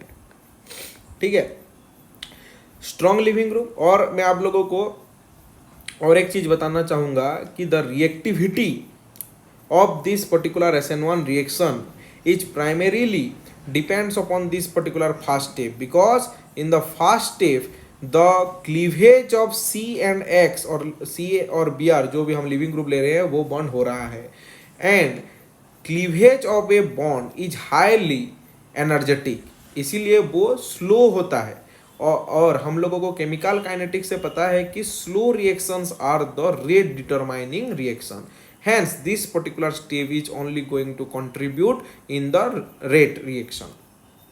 Okay, in the next step the attack of nucleophile will happen to this particular planar carbocation structure. planar है मतलब वो अभी न्यूक्लियोफाइल फ्रंट से भी अटैक कर सकता है, बैक से भी अटैक कर सकता है, इसीलिए यहाँ पे आप लोगों को रेसिमाइजेशन प्रोडक्ट मिलेगा। क्या मिलेगा? रेसिमाइजेशन प्रोडक्ट मिलेगा। रेसिमाइजेशन मतलब क्या है? अगर लिविंग ग्रुप सेम साइट पे है, लिविंग ग्रुप जिस साइट पे है, अगर कमिंग न्यूक्लियोफाइल सेम साइट पे हुआ, देन हम उसको क्या बोलेंगे? Retention, and it is stereochemically retain H+ sign. But अगर ये उसका ऑपोजिट साइड में लग रहा है then it is called as inversion and it is denoted by minus sign. ठीक है। And a complete mixture of both plus and minus it is called as racemic mixture. ठीक है बच्चों, यहां पे एक इंपॉर्टेंट सवाल पूछता है कि रेसिमिक मिक्सचर ऑप्टिकली एक्टिव होगा या इनएक्टिव होगा? या अगर कुछ नहीं लिखा है देन आपको यहाँ पे आग बंद करके ऑप्टिकली इनएक्टिव लिखना पड़ेगा, क्योंकि अगर कुछ नहीं दिया है मतलब वो आइडियल केस है 50-50। लेकिन अगर वहां पे लिख दिया है 60+ एंड 40-, देन आप लोग देख सकते हो इसको अगर हम माइनस करेंगे then the rest is 20 and 20+, that means वो राइट हैंड साइड में रोटेट कर रहा है, प्लस का मतलब राइट हैंड साइड में रोटेट कर रहा है, that means that is dextro rotatory. और माइनस है मतलब वो लेवो रोटेटरी है। इसका मतलब अगर ये राइट हैंड साइड में रोटेट कर रहा है दैट मीन्स वो ऑप्टिकली एक्टिव है। अगर ऐसा कुछ स्पेशल केस अगर रेसिमिक मिक्सचर के आगे लिखा है देन वहां पे आपको ऑप्टिकली एक्टिव है या इनएक्टिव है थोड़ा सोचना पड़ेगा। कुछ नहीं लिखा है 50-50 सिंपल लिखा है, उसका मतलब क्या है? +50 -50 को न्यूट्रलाइज कर रहा है, मतलब वो ऑप्टिकली इनएक्टिव है। वो जैसे था वैसे ही प्लेन पोलराइज्ड लाइट में है। अभी SN2 रिएक्शन का मैकेनिज्म देखेंगे। इसमें क्या होता है देखो, मैंने यहाँ पे लिख भी दिया है, simultaneous backside attack of the nucleophile जो इसके वजह से कि हमारा बॉन्ड फॉर्मेशन होता है, and cleavage of the carbon leaving group bond, ये साइमल्टेनियसली होता है। देखो ये हो गया CH3Br का 3 डायमेंशनल रिप्रेजेंटेशन और स्पाटियल रिप्रेजेंटेशन। एक तरफ ब्रोमीन जो कि हमारा लिविंग ग्रुप है वो टूट रहा है, ये बॉन्ड टूट रहा है, लेकिन पीछे की तरफ से यहाँ पे कौन आ रहा है, न्यूक्लियोफाइल आ रहा है, अटैक हो रहा है। यहाँ पे एक सवाल पूछा जाता है, why the back side attack is happening by the nucleophile. अगर वो सामने से आएगा देन वहाँ पे क्या हो जाएगा, स्टेरिक रिपल्सन, स्टेरिक क्लैश हो जाएगा। क्यों? क्योंकि लिविंग ग्रुप भी एक इलेक्ट्रॉनिकली सफिशिएंट स्पेसीज है और उसका इलेक्ट्रॉन क्लाउड बहुत ज़्यादा है, और न्यूक्लियोफाइल भी एक इलेक्ट्रॉनिकली सफिशिएंट स्पेसीज है, इसीलिए यहाँ पे क्या होता है, बैक साइड अटैक होता है। ठीक है, और यहाँ पे आप लोग देख सकते हो ये कार्बन में पार्शियल पेंटावेलेंट स्टेट एक अराइज होता है, जिसके वजह से कि ये क्या होता है, ट्रांजिशन स्टेट हाईली अनस्टेबल होता है। अगर आप लोगों ने मेरा रिएक्शन मैकेनिज्म का वीडियो देखा है देन मैंने आप लोगों को वहाँ पे बताया है what is transition state and what is reaction intermediate. Here in SN1 reaction there is an reaction intermediate which is a carbocation, देखो मैंने यहाँ पे लिखा है, and this is a transition state. ठीक है, and since the nucleophile is attacking from the back side, it is giving you a inversion product. देखो it is written as minus, and this kind of product is first shown by Walden scientist, hence this kind of product is called as Walden inversion. Okay, next what is the kinetics? Since rate determining step decides the rate of the reaction, तो जितना आसानी से एक stable carbocation हमारा पहले step में formation होगा उतना ही रेट फास्टर होगा फॉर एन SN1 रिएक्शन। ठीक है, और ये सबस्ट्रेट ही रेट डिटरमाइनिंग स्टेप में पार्टिसिपेट कर रहा है, इसलिए इसका रेट इक्वेशन में बस सबस्ट्रेट को ही हम लिख रहे हैं, और इसका पावर सिर्फ एक है, इसलिए ये फास्ट ऑर्डर रिएक्शन है, और एक ही कॉन्सेंट्रेशन यहाँ पे लिखा है, इसलिए ये क्या है, यूनिपोलिकुलर रिएक्शन है। ठीक है, देन SN2 में क्या है, यहाँ पे दोनों leaving group as well as nucleophile दोनों रिएक्शन में पार्टिसिपेट कर रहे हैं, इसीलिए इसका जो रेट इक्वेशन क्या होगा, both substrate as well as the nucleophile, hence इसका जो 1 and 1 ये क्या हो गया, 1 + 1 ये सेकेंड ऑर्डर रिएक्शन हो गया, और यहाँ पे दो मोलिक्यूल मतलब दो कॉन्सेंट्रेशन टर्म है, इसलिए ये क्या हो गया, बायोमोलिकुलर रिएक्शन हुआ है। मैंने यहाँ पे मोस्टली लिखा है, लेकिन there are some exceptional case also. Okay, next, since the rate is directly proportional to more the easier the formation of carbocation, that means the formation of a stable carbocation, so reactivity order for the SN1 reaction will be tertiary alkyl halide, then secondary alkyl halide, then primary, then methylic alkyl halide. Again here मैंने आप लोगों को बताया था यहाँ पे carbocation का role बहुत इंपॉर्टेंट है, इसीलिए यहाँ पे अगर बेंजाइलिक या फिर एलाइलिक हैलाइड है, एलाइलिक का मतलब क्या, डबल सिंगल एक्स, अगर यहाँ पे मैं एक्स को हटा दूँ तो क्या होगा, डबल सिंगल प्लस, ये कॉन्जुगेशन में हो रहा है, that means it will be very stable. अगर बेंजाइलिक करेंगे मतलब क्या है, बेंजीन रिंग CH2X, यहाँ पे भी अगर मैं एक्स को हटा दूँ तो क्या मिलेगा मेरे को, ये देखो मिल गया डबल सिंगल एंड CH2+, ये भी रेजोनेंस में पार्टिसिपेट कर रहा है, दैट मीन्स ये दोनों ही कार्बोकैटायन बहुत ज़्यादा स्टेबल होने की वजह से allyl halide and benzylic halide are also give much faster and better SN1 reaction. अगर एलाइलिक और बेंजाइलिक सिस्टम दिया है देन वहाँ पे आंख बंद करके कौन सा रिएक्शन मैकेनिज्म होगा, SN1 रिएक्शन होगा। ठीक है, और इसका ऑपोजिट कॉन्ट्रारी क्या है SN2 में, यहाँ पे स्टेरिक रिपल्सन एक मेजर फैक्टर है, इसीलिए या इसका reactivity order methyl is greater than primary than secondary than tertiary alkyl halide. यहाँ पे एक सॉल्वेंट का मैंने रोल लिखा है जो कि आपका 12th में नहीं है, लेकिन अगर पूछ दिया जाए देन आप लोगों को इसमें बहुत ही आसानी होगी। SN1 रिएक्शन में देखो पहले ही स्टेप में या फिर रेट डिटरमाइनिंग स्टेप में एक कैटायनिक फॉर्मेट, कैटायनिक या आयनिक दैट मीन्स इलेक्ट्रोस्टैटिक फॉर्मेट में जा रहा है, इसीलिए SN1 reaction mostly polar solvents में बहुत अच्छे से होता है as compare to non polar solvent. But for the SN2 reaction here the attack of the nucleophile and the cleavage of the living group is happening simultaneously, so this kind of reaction is performed very fast in the gaseous phase, then the non-polar solvent, then the polar solvent. Okay, then the stereochemical aspect for the SN1 reaction racemisation and for the SN2 it is inversion और Walden inversion. मैंने आप लोगों को अच्छे से समझा दिया है, ठीक है। नेक्स्ट चैप्टर वाइज अगर हम करेंगे nucleophilic substitution reaction, then the first one is the preparation from alcohols, मतलब हेलो अल्केन का जो प्रिपरेशन है from alcohol. All these are the example of nucleophilic substitution reaction. Let me show you.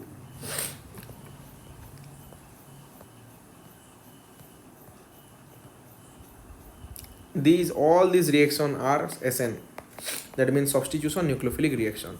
यहाँ पे आप लोग देखो OH को कौन सब्स्टिट्यूट कर रहा है, X, OH को Br, OH को X, OH को Cl, OH को अगेन X। तो इस हिसाब से आप लोगों को प्रिपरेशन में कौन सा रिएक्शन मैकेनिज्म इन्वॉल्व हो रहा है उसको देखना पड़ेगा, ठीक है।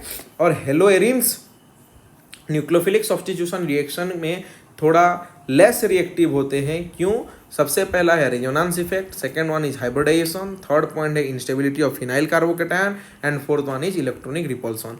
ये आपका 3 मार्क का क्वेश्चन आ सकता है, बहुत इंपॉर्टेंट है। देखो बच्चों, ये आपके बुक में पूरा पॉइंट वाइज लिख दिया है, इसको बस एक बार रीडिंग कर लो और इसको बस छाप के आना है, पूरा मार्क मिल जाएगा। मैं आपको दिखा देता हूँ, ये हो गया nucleophilic substitution reaction. The first is resonance effect. Resonance में अगर आते हैं देन आप लोग देख सकते हो यहाँ पे कोई कार्बोकेटायन फॉर्मेशन ही नहीं हो पाएगा, क्योंकि अगर यहाँ पे कार्बोकेटायन फॉर्मेशन हो रहा है मतलब वो क्या हो रहा है, फिनाइल कार्बोकेटायन हो रहा है। फिनाइल कार्बोकेटायन एरोमेटिसिटी को लूज कर रहा है, इसलिए SN1 रिएक्शन मैकेनिज्म कभी नहीं दिखा सकता, ठीक है। और रेजोनेंस में भी यहाँ पे पार्शियल डबल बॉन्ड कैरेक्टर आ रहा है, इसीलिए ये बॉन्ड को थोड़ा ब्रेक करना बहुत डिफिकल्ट है। हम एरोमेटिक सिस्टम में अगर न्यूक्लियोफिलिक सब्स्टिट्यूशन रिएक्शन कर रहे हैं then we have to increase the temperature and pressure remarkably. बहुत ज़्यादा हाई टेम्परेचर एंड प्रेशर जब देंगे तब जाके न्यूक्लियोफिलिक सब्स्टिट्यूशन रिएक्शन एरिन्स में देखने को मिलेगा। और क्या एक तरीका है, हाँ, हम इसका रिएक्टिविटी को थोड़ा डिक्रीज कर सकते हैं by substituting some electron withdrawing group, because अगर electron withdrawing group electron density थोड़ा अपने तरफ ले लेंगे then it will be easier for the attack of an nucleophile to the haloarenes. इसीलिए आप लोग देख सकते हो अगर यहाँ पे कोई भी इलेक्ट्रॉन विदड्रॉइंग ग्रुप नहीं लगा है मतलब बहुत हाई टेम्परेचर एंड प्रेशर, एक इलेक्ट्रॉन विदड्रॉइंग ग्रुप लग गया मतलब थोड़ा कम टेम्परेचर, 2 लग गया मतलब और थोड़ा कम टेम्परेचर, लेकिन तीनों ही जगह लग गया that means normal warm boiling में ही आप लोगों को प्रोडक्ट मिल रहा है। And what is this name, 2,4,6 trinitrophenol which is also called as picric acid, जो कि मैंने आपको इसका प्रिपरेशन पहले से ही बता दिया है, ठीक है। And this is the whole step how the reaction is happening. So ये आपका मैकेनिज्म में पूछ सकता है, इसीलिए इसको बहुत अच्छे से देख लेना, ये आपका सिक्वेंशियली है, ठीक है। Then the next is the stereochemistry. यहाँ पे आप लोगों को 2-3 तरह के सवाल पूछते हैं। One is chiral carbon. What is chiral carbon? When A carbon has 4 different valency, when a carbon has 4 different valency it is called as a chiral carbon, that means a asymmetric carbon। अगर asymmetric carbon है then carbon के पास अगर 4 different valency है E X Y Z W then it is called as chiral carbon. And chiral carbon को एक हम asymmetric carbon बोल सकते हैं, इसीलिए वो एक ऑप्टिकली एक्टिव स्पेसीज है, ठीक है। बट यहाँ पे एक सवाल आता है, chirality is the minimum and sufficient condition for optical activity। अगर ये सवाल आ गया बच्चों देन आंसर होगा false. Just replace chirality with asymmetricity. अगर एसिमेट्रिक कार्बन आ गया या फिर एसिमेट्रिक वर्ड आ गया then the answer will be correct, ठीक है। यहाँ पे एनांसियोमर और डायस्टेरियोमर 2 और कॉन्सेप्ट है, लेकिन वो आपका 12th के बोर्ड में नहीं है, लेकिन ये एंट्रांसेस में बहुत ज़्यादा पूछते हैं और उसको निकालने का ये थोड़ा ट्रिक है, लेकिन मैं अभी इसको स्किप कर रहा हूँ, ठीक है। लेकिन ऑप्टिकल एक्टिविटी क्या चीज़ है पहले इसको थोड़ा समझ लेते हैं। ये हो गया पोलराइज़र, जिसको कि हम निकोल प्रिज्म मोस्टली लेते हैं। कोई भी अगर लैब से अगर हम लाइट निकाल रहे हैं देन उसका लाइट का डायरेक्शन यानी कि वाइब्रेशन चारों तरफ होता है। इसको हम एक ही पोलराइज जब करेंगे, मतलब एक कॉन्सेंट्रेटेड फॉर्म में लाएंगे, देन तभी वो रिएक्टिविटी में हमको अच्छा रिजल्ट देगा। इसीलिए हम लोग यहाँ पे एक पोलराइजर यूज करते हैं। देन पोलारीमीटर एक ट्यूब होता है जिसमें हम सैंपल सॉल्यूशन लेते हैं। अगर ये जो इंसिडेंट लाइट है, जो कि हम इसको क्या बोलेंगे, plane polarised light, when the plane polarised light will incident upon the sample solution which is taken in a polarimeter, अगर वहाँ पे आप लोगों को थोड़ा डिफ्लेक्शन देखने को मिल रहा है, रोटेशन देखने को मिल रहा है, देन हम उसको क्या बोलेंगे, ऑप्टिकली एक्टिव सब्सटेंस बोलेंगे। ठीक है, and all this things will be asked in your entrance questions, तो don't bother about all this things. Okay, बस आप लोगों को यहाँ पे एक चीज बोलना चाहूँगा, enantiomers are optically active but diastereomers are optically inactive. बस इतना याद रख लो, आपके लेवल के लिए ठीक है। Then nucleophilic substitution reaction for R X, मैंने इसको थीम वाइज कर दिया है। अगेन अल्किल हैलाइड के लिए न्यूक्लियोफिलिक सब्स्टिट्यूशन रिएक्शन, अगर हम सिंपल पानी के साथ इसको वार्म कर रहे हैं देन हमको अल्कोहल मिलेगा। एक्वस KOH के साथ हीट कर रहे हैं देन हमको अल्कोहल मिलेगा। मोएस्ट AgO2 के साथ भी अगर रिएक्शन कर रहे हैं देन हमको अल्कोहल मिलेगा। अगर हम इसको KSH के साथ कर रहे हैं देन हमको क्या मिलेगा, thiol, alkane thiol. NaS R- then thioether, R-COOAg then R-COOR। ये एक सवाल पूछ सकता है आपको इंटर कन्वर्जन में, how can you prepare ester from RX, मतलब halo alkane. This is a straight interconversion reaction. Okay, then nucleophilic substitution reaction का जो मोस्ट इंपोर्टेंट रिएक्शन है सियानाइड एंड आइसोसियानाइड। सियानाइड में कौन सा रिएजन यूज हो रहा है, देखो बच्चों, KCN, बट आइसोसियानाइड के लिए AgCN, क्योंकि AgCN में कौन और क्या हो रहा है, इंटरेक्शन कोवेलेंट, और KCN में आयनिक इंटरेक्शन होता है। ठीक वैसे ही KNO2 में ये आयनिक इंटरेक्शन है, तो यहाँ पे आप लोगों को क्या मिलेगा, अल्किल नाइट्राइड्स, RONO, मतलब NO2 में यहाँ पे ऑक्सीजन बाइंडिंग साइट है आयनिक में, लेकिन अगर हम इसको AgNO2 लिख रहे हैं देन मीन्स यहाँ पे बाइंडिंग साइट कौन है, N, देख लो अच्छे से, R के साथ कौन लगा है, अगर N लग रहा है then means it is covalent, वो लग रहा है मतलब आयोनिक। ये आयोनिक कोवेलेंट, ये ऊपर का 4 रिएक्शन बहुत अच्छे से रट्टा लगा लो, हर एक साल ऑल्टरनेटिव में ये पूछा जाता है। ठीक है, देन विलियमसन्स ईथर सिंथेसिस क्या है, NaOR- को अगर हम RX के साथ रिएक्शन करवाते हैं देन हमको क्या मिलेगा, ROR-। ठीक है, जो कि आपका क्या है, Williamson's ether synthesis. Then RX on reaction with amines, ammonia, it gives primary amine, further secondary amine, further tertiary amine, and further it gives you a quaternary salt। अगर यही क्वाटरनरी सॉल्ट को हम एक अल्काली के साथ reaction करवा रहे just like NaOH और KOH, then you will get RNH2 which is a primary amine as the major product. ठीक है, यहाँ पे 2 मेजर सवाल पूछा जाता है बच्चों, देख लो, अगर अल्किल हैलाइड के साथ एमोनिया एक्सेस में है देन आपको प्राइमरी एमीन मेजर प्रोडक्ट मिलेगा, लेकिन अल्किल हैलाइड अगर एक्सेस है और एमोनिया सिंपली लिखा है दैट मीन्स क्वाटरनरी सॉल्ट आपको मेजर प्रोडक्ट मिलेगा। So this is the catch here. Okay, next nucleophilic substitution reaction for ROH।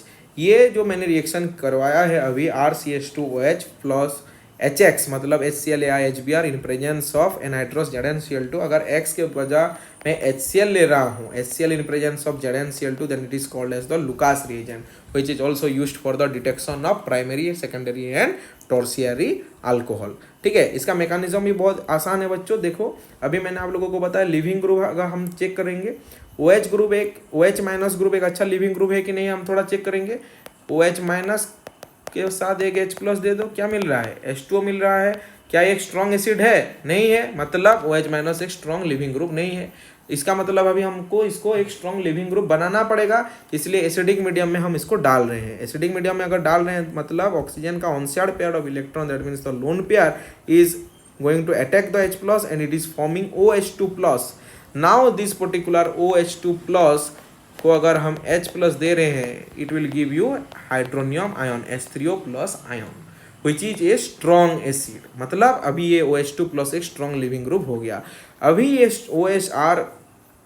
OH2+ अगर अच्छा लिविंग ग्रुप होकर चला जा रहा है, that means the X- can easily attack and the formation of RCH2X। अगर ये टॉर्सियरी हो रहा है दैट मीन्स यहाँ पे कार्बोकैटायन हो रहा है, मतलब RC+ होगा।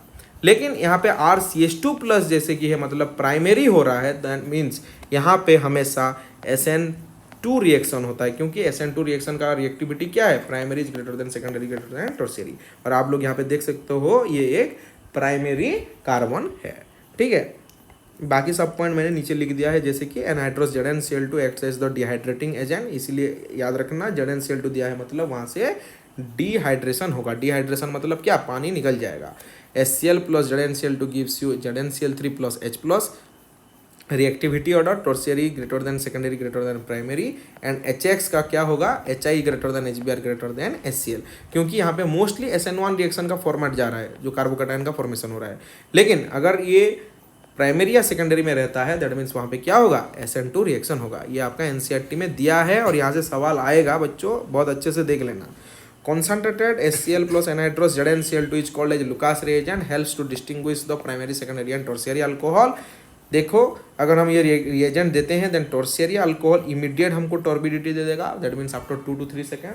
सेकेंडरी अल्कोहल आपको आफ्टर 5 to 10 मिनट्स देगा, एंड प्राइमरी एमिन आपको आधे घंटे के बाद देगा, दैट मीन्स इमीडिएट नहीं देगा। दैट मीन्स हम इसको क्या लिख सकते हैं, जनरली प्राइमरी अल्कोहल नहीं देता टॉर्बिडिटी, इसीलिए primary, secondary and tertiary alcohol को हम लुकास रिएजेंट के माध्यम से डिस्टिंग्विश कर सकते हैं। देन ROH को अगर हम PCl5, PCl3 और SOCl2, अगर ये तीन में से कुछ भी दिया है देन वहाँ पे RCl आ जाएगा, जो कि मैंने अभी आप लोगों को बताया, preparation of hello alkane from alcohols, ठीक है। Next aromatic nucleophilic substitution reaction, ये मैंने आप लोगों को बता दिया है कैसे इसको टेम्परेचर इंक्रीज करने से होता है या फिर इलेक्ट्रॉन विड्रॉइंग ग्रुप अटैच करने से होता है। Next nucleophilic substitution reaction in acid derivatives, देख लो RCOZ, में कुछ भी लग सकता है, Cl लग सकता है, OR लग सकता है, NH2 लग सकता है, OCOR लग सकता है।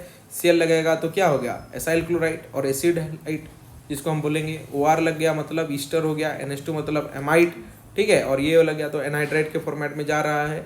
तो न्यूक्लियोफाइल जब भी अटैक करेगा तो कार्बोनिल कार्बन ऊपर जाएगा, and backflow of this O-, जहाँ पे कि ये CZ बॉन्ड में ये Z एक लिविंग ग्रुप की तरह चला जाएगा, और आप लोगों को क्या मिलेगा, RCONU। बहुत से बच्चे पूछते हैं सर ये न्यूक्लियोफिलिक एडिशन रिएक्शन क्यों नहीं है, इसको आप न्यूक्लियोफिलिक सब्स्टिट्यूशन रिएक्शन क्यों बोल रहे हो। न्यूक्लियोफिलिक एडिशन रिएक्शन अगर होता बच्चों देन वहाँ पे nucleophile as well as Z दोनों ग्रुप रहते, जैसे कि आपका ग्रिग्नार्ड रिएजेंट में होता है। लेकिन यहाँ ऐसा नहीं हो रहा है, यहाँ पे देखो जेड को NU रिप्लेस कर रहा है, रिप्लेसमेंट मतलब substitution, hence it is called as nucleophilic substitution reaction for the acid derivatives. Okay, thank you बच्चों, जय हिंद।